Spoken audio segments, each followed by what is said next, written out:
On today's show, I am interviewing Roger Woodall. You might also know him as Dodge. He is the founder of the Bournemouth Sevens Sporting Festival. It's the sporting equivalent of Glastonbury. He's the host of the Eventful Entrepreneur podcast and the co-host of the Harry Redknapp show. How amazing is that? Can you imagine during a global pandemic managing a huge events company, privately owned, no investors? He was hit with probably the worst thing that could happen to his business. And what I love about today's show is that you will see how it is completely possible to adopt a mindset that is going to serve you even in the toughest times in your life. So if you're struggling with anything right now, getting towards your goals, it does not matter what that struggle or that challenge is. Roger is going to explain how to adopt the mindset that you need to actually serve you instead of hinder you when you're facing challenges. So enjoy the show. You're going to love it.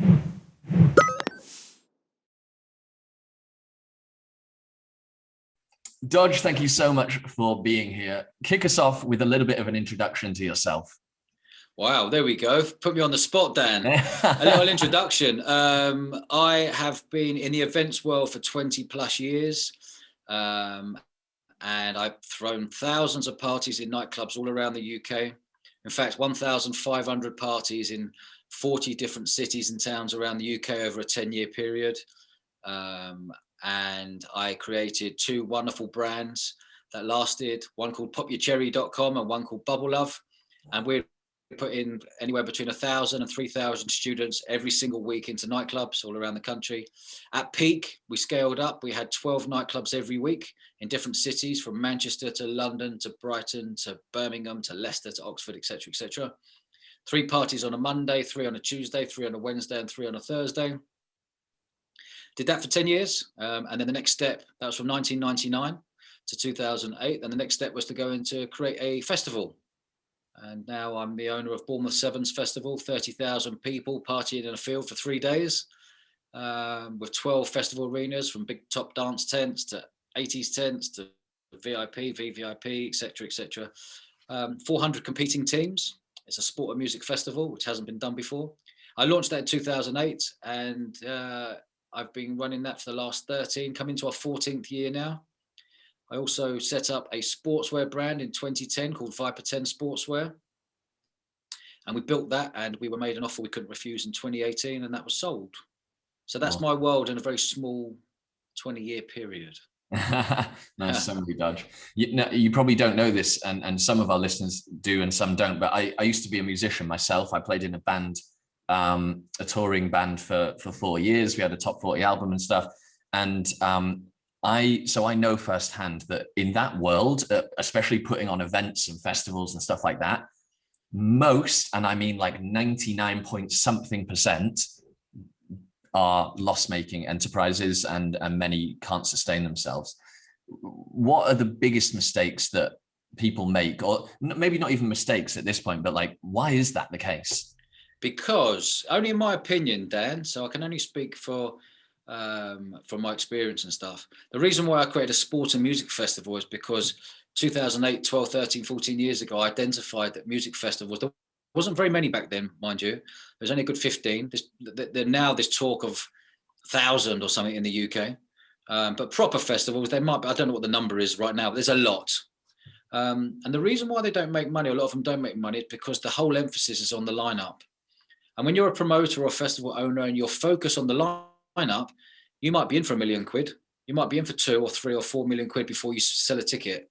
That's putting serious pressure on you. So to break even, you might have to get 30,000 people or 25,000 people just to break even. You know, that's a huge risk. Obviously, you've got the cost to put on the festival. You know, you've got the marquees, you've got the sound, you've got the lighting, you've got the infrastructure, you've got the security, you've got the police, you've got the council, you've got the toilets, the showers, the fencing, and then probably about another 50 things you don't think about that you've got to pay for.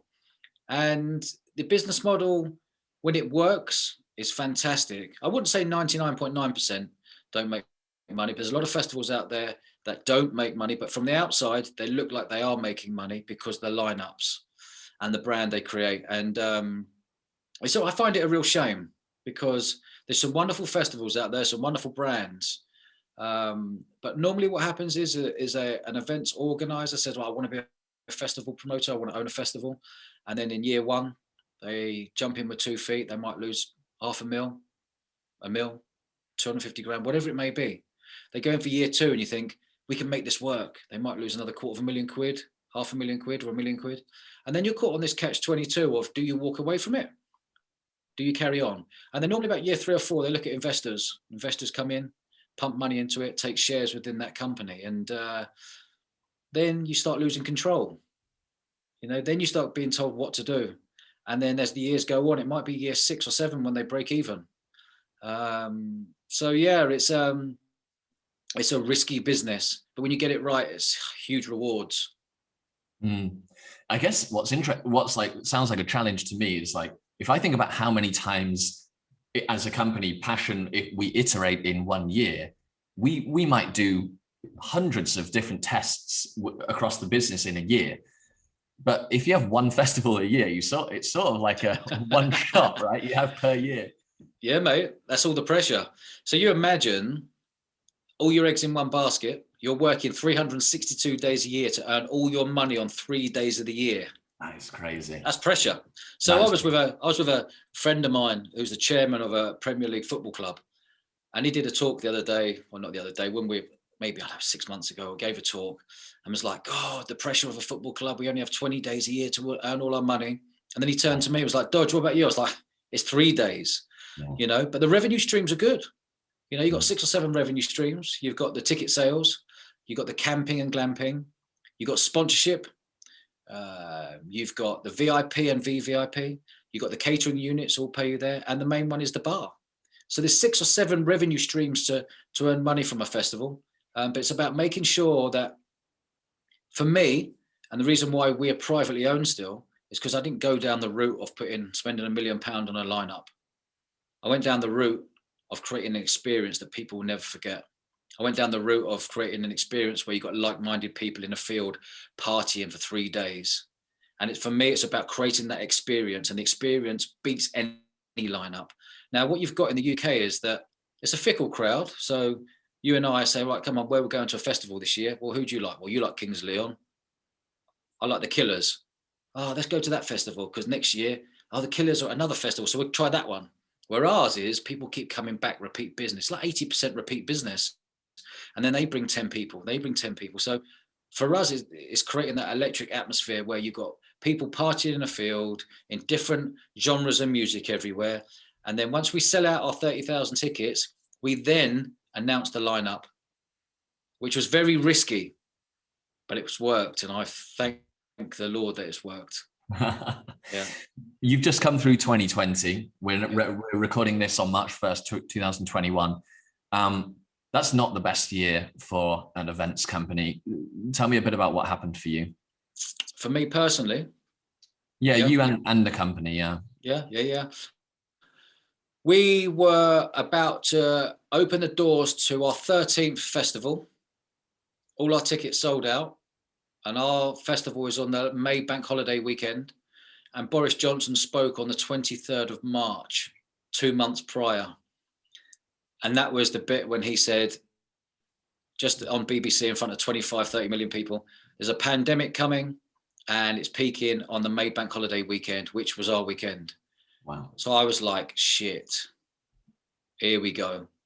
So the first thing I did was work to type into Google, what's pandemic? What's COVID? What's Corona? What are all these words he's coming out with? And it made me realize we got to act quickly. So you can't just move a festival like that. You can't just change a date. You've got to speak to the police, speak to the council, speak to the fire, speak to the airport, speak to the venue about changing the date, and then speak to the customer. So we did that.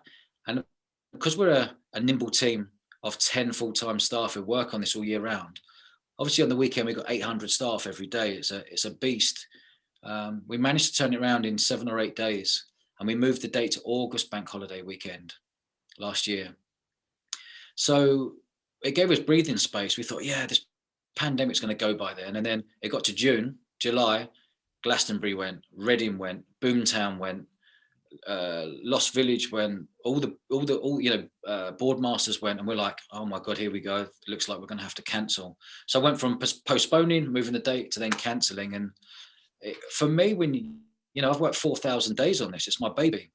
We're a tight knit business, and it's my baby. So it was hard for me to announce. It took me about 5 days. Once I said, right, we're going to have to cancel it because the government said, well, all festivals cancel. It took me about 5 days to announce it to the UK public, putting it out on video and send it all out there. But I also knew I've been here before.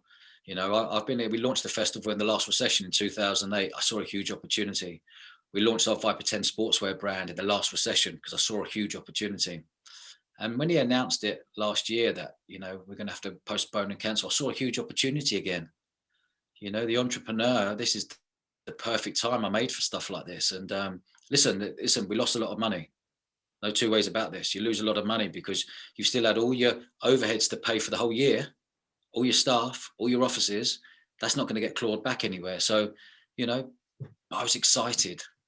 I was really, really excited in a weird way. People thought I was mad, but I was genuinely excited because it's allowed me to create 2-3 new businesses within the last year and allowed me to see gaps in the market and angles that I would never have normally seen if the pandemic hadn't arrived. And so I've got a lot to thank this last year, and I've been laser focused the last 12 months and having that entrepreneurial spirit back again.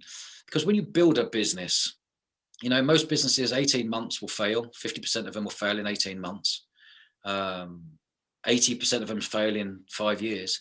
And a very small percentage of them carry past 10 years, any business. And, we're coming into year 14. So when you've worked on something solid, it turns into a well-oiled machine. You're tweaking and improving and adding value and creating more experience and bringing more to the festival every year.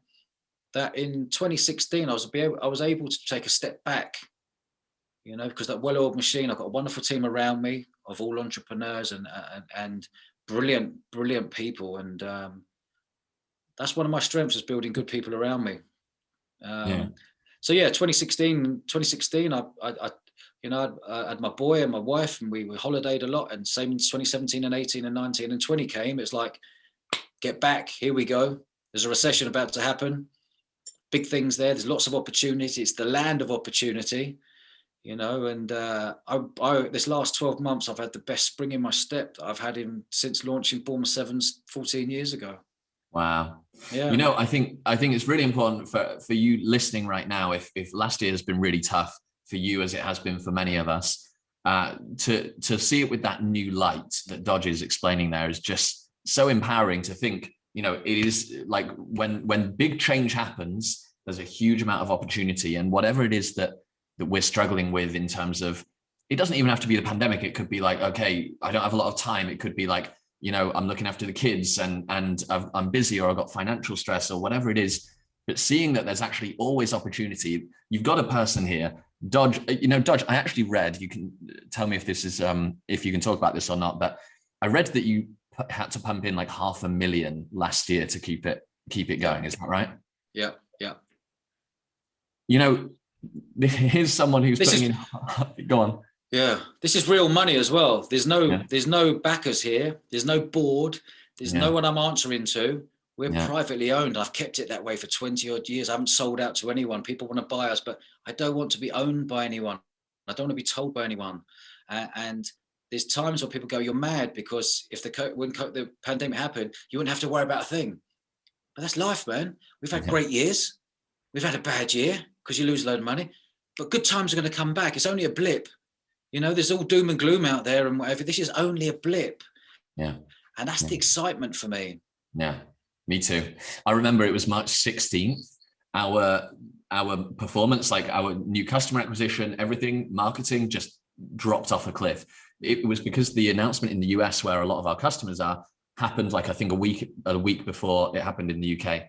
Trump did this like speech, and all of a sudden everything just broke. Like overnight, there was no new customers coming in. Our existing customers were leaving.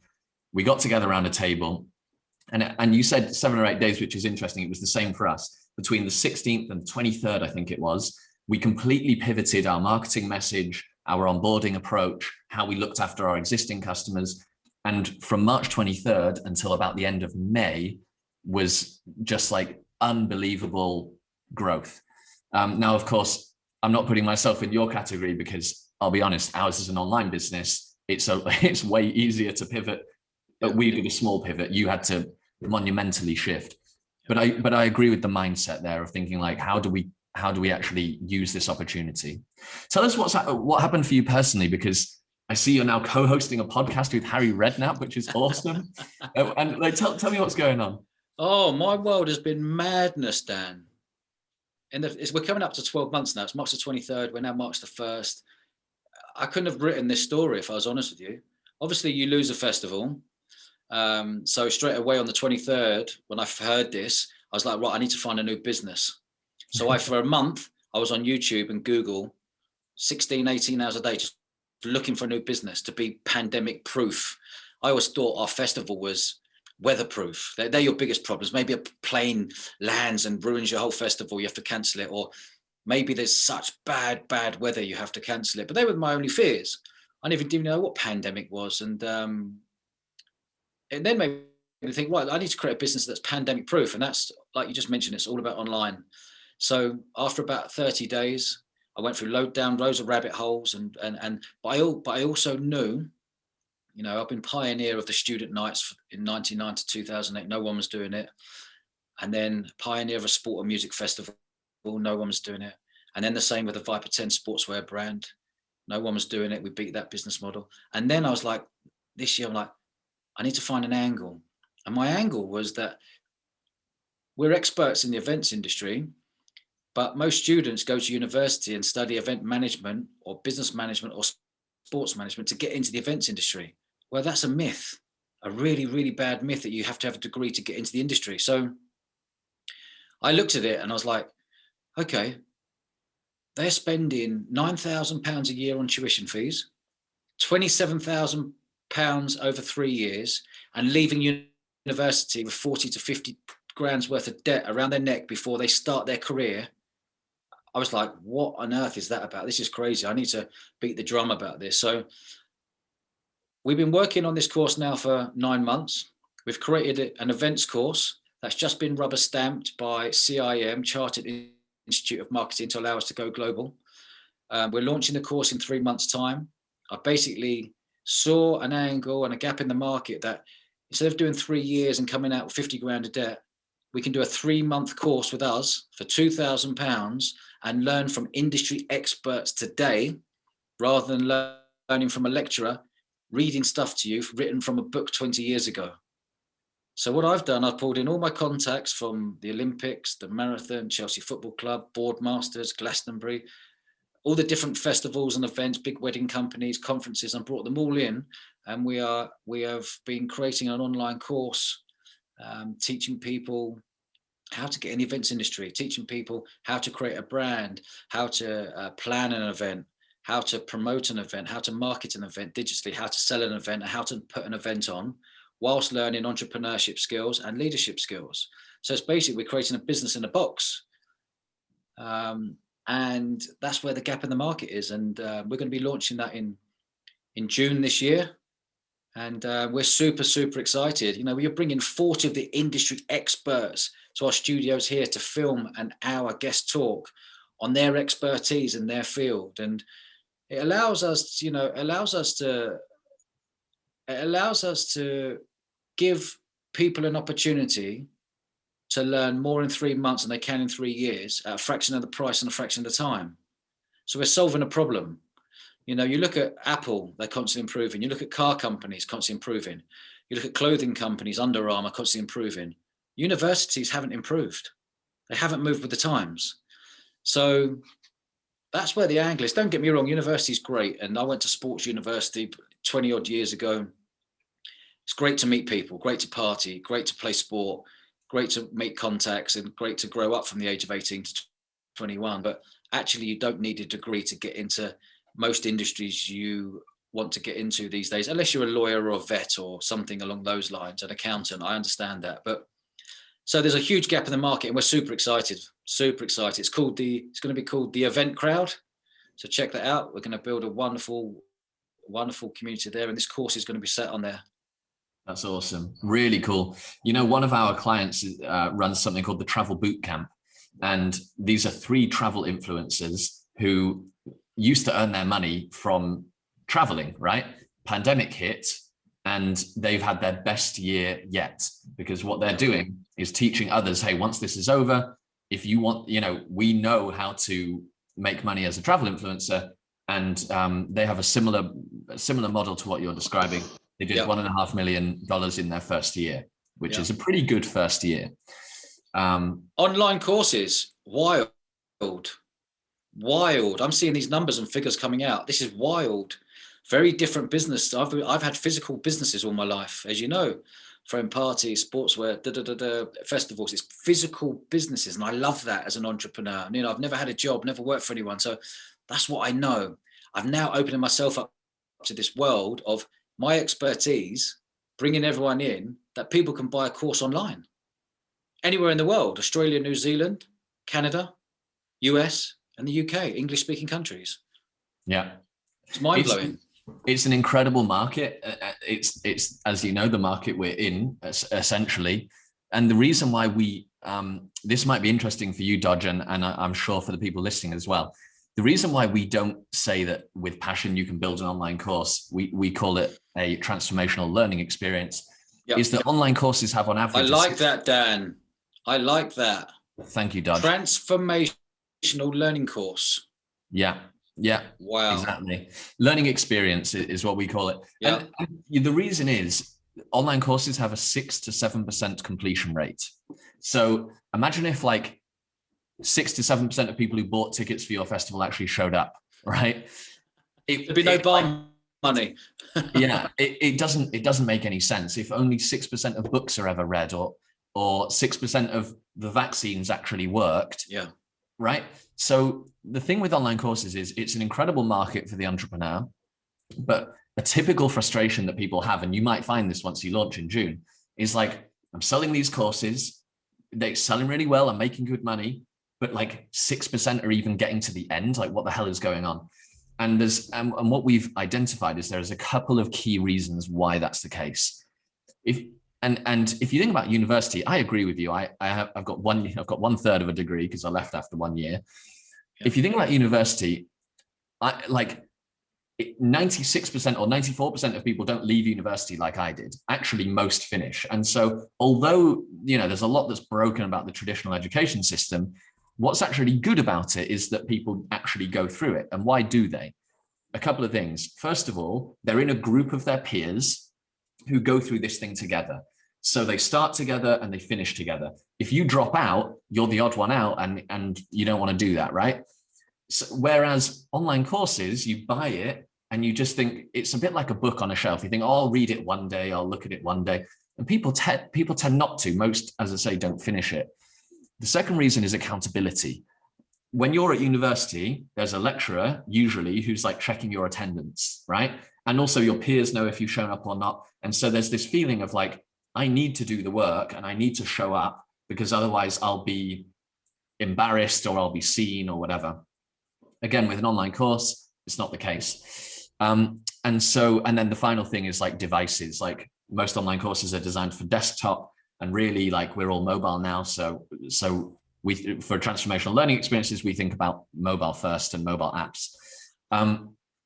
And really, once you crack those three things, having everyone go through in a group, have accountability, have feedback between the instructor and the students, and have it on mobile, the completion rate absolutely shoots up. We're talking 60, 70% plus, depending on the pricing and all that sort of thing. And that's what we're going down. It's crazy figures. It's really nice to hear, but that's the route we're going down. We're going monthly cohorts. That's great. And the good thing with us is that you get a diploma and certificates. And once you get that diploma and certificates and you pass the exam at the end and you're going through the course, that CV will be at the top of the pile for the contacts we got to put that person's CV in front of the noses of the right people around the UK in the events industry, because they've done the Event Crowd course. Love that. So it's for me, it's really important that those numbers stay high. I don't want people buying a course and thinking it's just some course off the shelf. This is a course of experts that we care. It's about the next generation.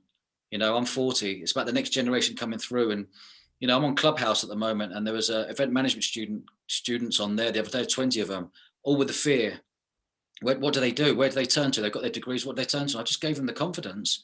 It's about getting in front of the noses of the right people, getting under the noses of the right people. But you have to be banging doors down. You can't expect them to come to you, because there are so many people with degrees these days that, as an employer, I don't care about a degree.